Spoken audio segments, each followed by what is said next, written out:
बोलो सतगुरुदेव की जय हो।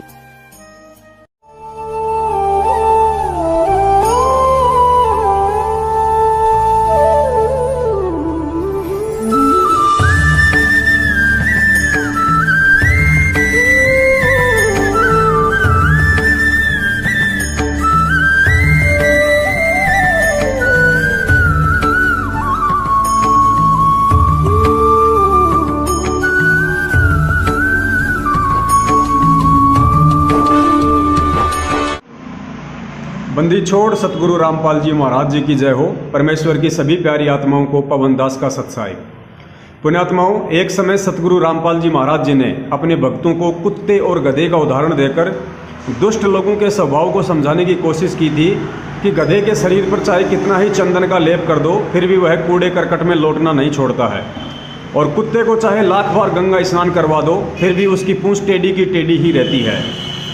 लेकिन आज मुझ पवन दास को यह कहते हुए बड़ी शर्मिंदगी महसूस हो रही है कि उस कुत्ते और गधे से भी गई गुजरी हालत सतगुरु रामपाल जी महाराज जी के 70% पढ़े लिखे भक्तों की हो रही है, जो अपने आप को सतलोक आश्रम मैनेजमेंट हरियाणा के सोशल मीडिया सेवादार कहते हैं। इन 5% पढ़े लिखे मूर्खों ने 65% भोली संगत को नरक के द्वार पर ला छोड़ा है। बरवाला कांड के बाद अंधे गधे की भूमिका निभाते हुए बेतुकी और बेबुनियादी फर्जी पुस्तकों का सोशल मीडिया पर प्रचार प्रसार करके संगत की जितनी भक्ति का सत्यानाश और गुरु के दामन पर बदनामी का कीचड़ इन लोगों ने उछाला है, उतना कीचड़ तो शायद 2006 से लेकर 2020 के अंत तक आर्य समाज ने भी नहीं उछाला होगा। धर्मराज भी घंटों इसी सोच में पड़ा रहता होगा कि मरने के बाद इन गधों के लिए कौन सा नरक ठीक रहेगा। आज दिनांक 17 दिसंबर 2019 की न्यूज़ सुनकर शायद आपके रोंगटे खड़े हो सकते हैं कि इन पढ़े लिखे अंधे गधों के कंधों पर बंदूक रखकर प्रशासन के द्वारा संत रामपाल जी महाराज जी को हिसार में भयंकर यातनाएं दिलवाने और अपनी काल प्रेरित घटिया व छोटी सोच अनुसार यथासंभव उन्हें मानुष समझकर जान से मरवाने की पूरी प्लानिंग सतलोक आश्रम मैनेजमेंट हरियाणा के मुखिया महेंद्र एंड पार्टी के द्वारा रची जा रही है। सर्वप्रथम तो इन गुरु गद्दारों ने बरवाला कांड के समय जजों के खिलाफ भड़काऊ पुस्तकें लिखकर और संत जी को जबरन कोर्ट में उपस्थित होने से रोककर बरवाला में भयंकर नरसंहार और उसी की आड़ में संत रामपाल जी महाराज जी को आश्रम में ही जान से खत्म करने की योजना बनाई थी, लेकिन सफल नहीं हो पाए। सबूत के तौर पर संत जी ने स्वयं मीडिया में बयान दिया था कि मैं छुपा रहा तो बच गया, वरना ये लोग मुझे जान से मार देते। लेकिन 2014 में जब इनकी दाल नहीं गली तो अपनी उस घटिया मनसा को अंजाम देने के लिए अर्थात उन्हें फांसी की सजा करवाने के लिए 2015 के बाद जजों के खिलाफ सोशल मीडिया सेवादारों की एक टीम खड़ी कर डाली, और उन मूर्खों का सारा दिन फेसबुक और ट्विटर पर बस एक ही काम था कि मोदी हाय हाय, खट्टर हाय हाय, अनिल राव हाय हाय, जज भ्रष्ट हैं, जज रिश्वतखोर हैं, फला फला जज के सिर में कीड़े पड़ेंगे, फला जज ने हमसे 8 करोड़ रुपए मांगे। और अंत में इन अंधे गधों की हाय हाय का एक ही परिणाम निकला कि जजों ने संत जी को दोहरी उम्र कैद की सजा सुना डाली, क्योंकि भारतीय संविधान में संतों को फांसी का प्रावधान नहीं है।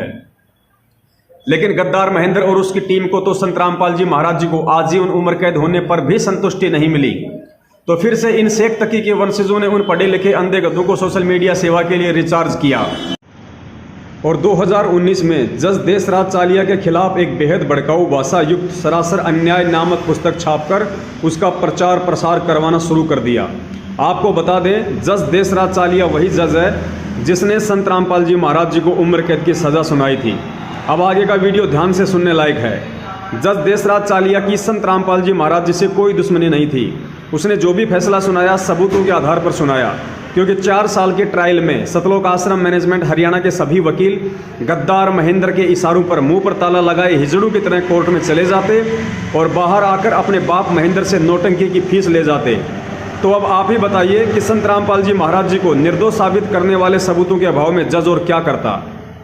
अब मुद्दा यह है कि इन लोगों ने उस जज और न्यायपालिका के खिलाफ सोशल मीडिया पर जो अभद्र और बेबुनियादी आग उगली थी उस पर जज साहब ने एक्शन ले लिया और सतलोक आश्रम मैनेजमेंट हरियाणा के 282 सोशल मीडिया सेवादारों के खिलाफ मामला दर्ज करते हुए उनसे जवाब मांगा है कि आप लोगों ने न्यायपालिका और मेरे खिलाफ जो झूठा जहर उगला है उसके ठोस प्रमाण पेश करें, अन्यथा अंदर जाने की तैयारी करें।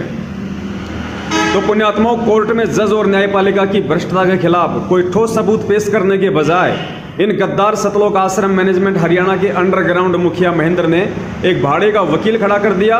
उस वकील ने कोर्ट में हाजिर होकर उन पढ़े लिखे 282 सोशल मीडिया सेवा करने वाले अंधे गधों के बचाव में जो भी कुछ कहा है, उसे सुनकर आपको हंसी कम और गुस्सा ज्यादा आएगा कि पिछले 5 साल में हम किन अंधे गधों की पूंछ पकड़कर हरिद्वार की पैदल यात्रा कर रहे थे। सुनिए वकील साहब का जवाब। रामपाल के 282 समर्थकों ने हाईकोर्ट से मांगी माफी। कोर्ट ने कहा हलफनामा दें। सजा सुनाने वाले जज के खिलाफ टिप्पणी वाला पत्र भेजा था।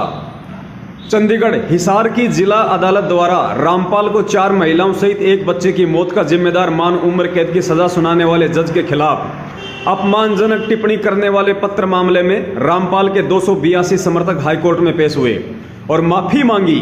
हाईकोर्ट ने उन्हें हलफनामे के माध्यम से माफी सौंपने का आदेश जारी करते हुए सुनवाई स्थगित कर दी है।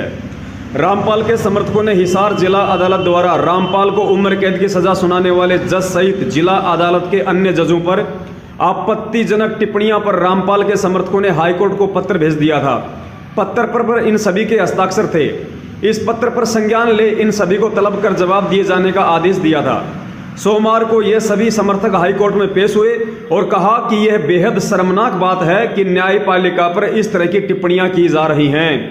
पुण्यात्माओं, ये सभी सोशल मीडिया सेवादार जिनको हम अंधे गधे कहते हैं, इन्होंने खुद वहां पे जाके कहा है कि यह बेहद शर्मनाक बात है कि न्यायपालिका पर इस तरह की टिप्पणियां की जा रही हैं। तो नालायकों, पिछले 3 साल से क्या तुम अपने मामा के ऊपर टिप्पणी कर रहे थे?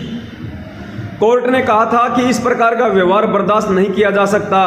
सुनवाई में इन समर्थकों की ओर से पेश हुए सीनियर एडवोकेट विनोद घई ने इनके लिए हाईकोर्ट से माफी मांगी और कहा कि ये सभी बेहद ही गरीब लोग और दिहाड़ीदार हैं। पुण्यात्माओं, इनके वकील ने कहा कि ये लोग बेहद गरीब हैं और दिहाड़ीदार हैं, यानी मजदूरी करके अपना पेट भरते हैं, इनको नॉलेज नहीं है, अनपढ़ हैं। और कई महिलाएं ऐसे में ये सभी इस पत्र के लिए माफी मांगने को तैयार हैं।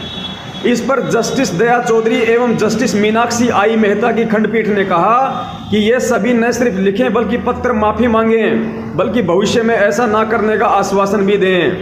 इस पर दोपहर बाद इन सभी की ओर से हलफनामा दायर कर हाईकोर्ट ने बिना शर्त माफी मांग ली और आगे से इस केस में उन्होंने व्यक्तिगत तौर पर पेश होने से छूट दिए जाने का भी आग्रह किया गया।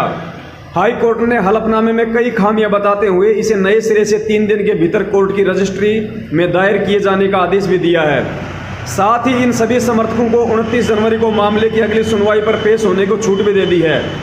हस्ताक्षर करने वाले कुल 282 लोग थे, जिनमें से 2 की मृत्यु हो चुकी है और 1 सड़क दुर्घटना में घायल है। ऐसे में 282 समर्थक हाईकोर्ट में पेश हुए थे।